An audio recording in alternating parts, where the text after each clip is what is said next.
저는 서울에서 태어나 대학교까지 아주 평안하고 평범한 가정에서 편안하게 잘 자랐습니다. 그런데 친정아빠가 갑자기 사업이 힘들어지시면서 아르헨티나 가서 3년만 살다 오자 하셔서 대학교 3학년 1학년 때 휴학계를 내고 한국 땅을 떠나서 아르헨티나로 가면서 새로운 인생을 맞이하게 되었습니다. 힘들고 낯선 땅에서의 생활은 만만치 않았습니다. 겨우 적응하게 되었을 무렵 남편을 만나 결혼을 하였습니다. 장밋빛 인생을 꿈꾸었지만 결혼은 시련의 시작이었습니다. 결혼과 동시에 임신을 하게 되었고 임신의 기쁨도 잠시 남편이 신장병에 걸리고 말았습니다. 첫 아이 임신 기간 내내 몸이 부어서 숨도 제대로 못 쉬고 심장까지 물이 차올라 병원에서 사경을 헤매는 남편을 간호하며 내일의 불안 때문에 날마다 눈물로 하루하루를 보냈습니다. 남편이 죽을 고비를 넘기며 가장 힘들어하는 날 친정엄마의 통곡소리를 들으며 첫 아들을 낳았습니다. 임신 기간 내내 병원에서 남편의 병원간호로 힘든 시기를 보내고 태어난 아들은 심한 천식 증세를 보이며 사흘이 멀다 하고 응급실로 안고 뛰어야만 할 정도로 너무나 약한 아이였습니다. 병원에 가서 산소호흡기를 달아야만 하는 아이를 들고 혼자 뛰면서 얼마나 많은 눈물을 흘렸는지 모릅니다. 남편이 정말 힘들어하는 어느 날 병원으로 신방 오신 목사님께서 오는 저에게 하나님이 저를 너무 사랑하신다고 말씀하시는데 제가 목사님께 막 대들었습니다. 전 이런 사랑 싫다고, 전 잘못한 게 없다고. 목사님은 그런 저를 위해 기도해 주셨고 교회 주보에는 한 주도 빠짐없이 남편과 저희 가정을 위한 중보기도 제목이 올라가 있었습니다. 상황이 힘들어서 하나님을 원망하긴 했지만 그 상황을 이겨내기 위해 날마다 성경을 읽었습니다.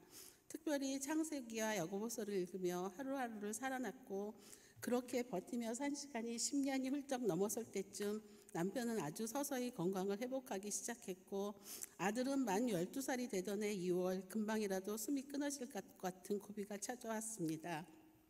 엄마, 나 이대로 죽는 게 편할 것 같다 하고 말하는 아들을 앰뷸런스에 태우고 병원에 가는 길은 왜 그리 먼지요. 온몸에 줄을 달고 산소호흡기를 끼고 중환자실에 누워있는 아들을 보면서 우는 것 외에는 할 수 있는 게 없었습니다.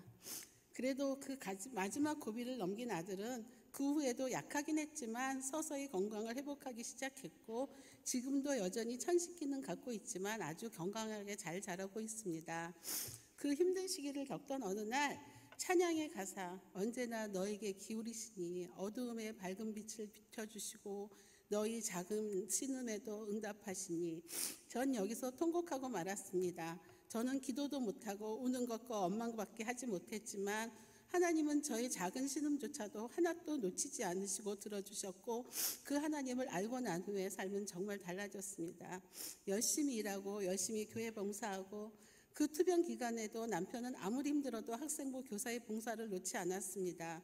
건강을 회복하면서는 학생부 부장, 청년 부장을 하며 열심히 교육부를 섬겼고 저 또한 학생부 교사로 섬기다가 남편의 건강 회복 후 축복의 선물로 주신 두 딸을 낳은 후 유아유치부장을 시작으로 유초등부 교사와 부장으로 또 한글학교 교장으로 교회학교 봉사를 아르헨티나를 떠나오는 날까지 20년 넘게 계속하였습니다. 남편과 아들이 건강이 회복되고도 평탄한 생활을 잊지만은 않았습니다. 그 힘든 과정에 힘들게 모은 돈을 사기도 당하고 2번 도둑을 맞고 한 번은 6명의 권총 등 복면강도의 위험을 당하기도 했습니다. 하지만 38년간의 이민생활은 정말 견디기 힘든 날도 많았지만 주님의 은혜로 행복한 날도 많았습니다. 그 힘든 과정이 아니면 만날 수 없었던 주님을 만나고 또 배워가며 알아가는 과정을 경험했습니다. 일도 원 없이 했습니다. 엘사랑 교회 와서 제가 떡볶이를 몇 번 했더니 제가 식당을 한 줄 아시는데 의류 도매업을 했습니다. 사업을 위해 미국으로 중국으로 정말 미친 듯이 열심히 했습니다. 모든 삶이 완전히 되어가고 나이가 들어가니 한국이 그립고 코로나로 인해 신앙이 나태해지니 일도 하기 싫어지기 시작했습니다. 그래서 남편과 한국에 가서 이제 우리 둘만을 위해서 살자고 했습니다. 여행 다니면서 이 도시 저 도시 한 달 살게 하며 6개월은 한국에서 6개월은 아르헨티나에서 인생의 마지막을 정말 멋지게 살자며 38년간의 이민 생활을 정리하고 2022년 4월 2일 한국으로 돌아와서 만난 여러분을 돌아왔습니다. 그리고 만난 교회가 엘사랑 교회입니다. 2022년 4월 17일 첫 예배를 드리고 이곳에서 만난 여러분들을 통해 한국에서 하나님과의 첫사랑을 회복했습니다.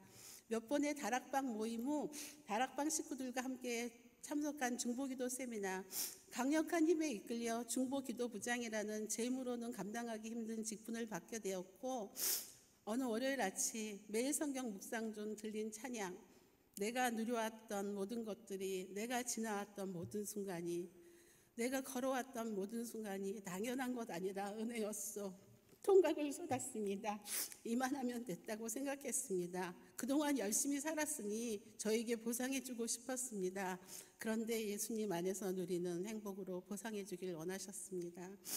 중보등부 수련회 식사봉사를 시작으로 중보기도부, 저도 모르게 초대된 가정사역부, 남편과 함께 섬기는 카페봉사부, 행복전도대, 제자훈련, 제가 생각했던 한국 생활과는 지금 전혀 다른 방향으로 가고 있습니다. 그런데 전 지금 아주 행복합니다. 중보기도부 그루터기 모임에서 교회와 공동체의 지체를 위해 기도 모임을 나눈 후 눈물나게 감사를 느낍니다. 주일 예배에 중보기도를 드리며 주일날 맛있는 커피를 나누고 화요일 아현역에서 전도지를 돌리며 감사하고 제자훈련을 받으며 말씀으로 위로받고 함께 울며 신나게 웃으면서 너무 행복합니다. 다락방 식구들과의 만남이 엘사랑 공동체와 함께함이 감사입니다. 제가 사랑하는 친구들에게 우리 교회 한번 와봐, 예배가 너무 좋고 목사님도 너무 좋고 사람들이 너무 좋아 하고 말할 수 있어서 너무 행복합니다. 저희 남편 홍옥표가 누군지도 모르고 저희 가정을 위해 중보에 기도해 주셨던 분들이 계셨습니다. 저도 교회 지체들을 위한 중보기도로 사랑의 빛을 갚아나가려 합니다. 한국에서 편히 살았다면 교회도 다니지 않았을 저희 가정을 아르헨티나로 부르셔서 하나님을 알게 하셔서 부모님은 저를 위해서 기도하시다 천국에서 다시 만나자 하시며 돌아가셨습니다. 여동생은 사모로, 남동생은 신실한 장로로 열심히 주의 자녀로 살고 있습니다.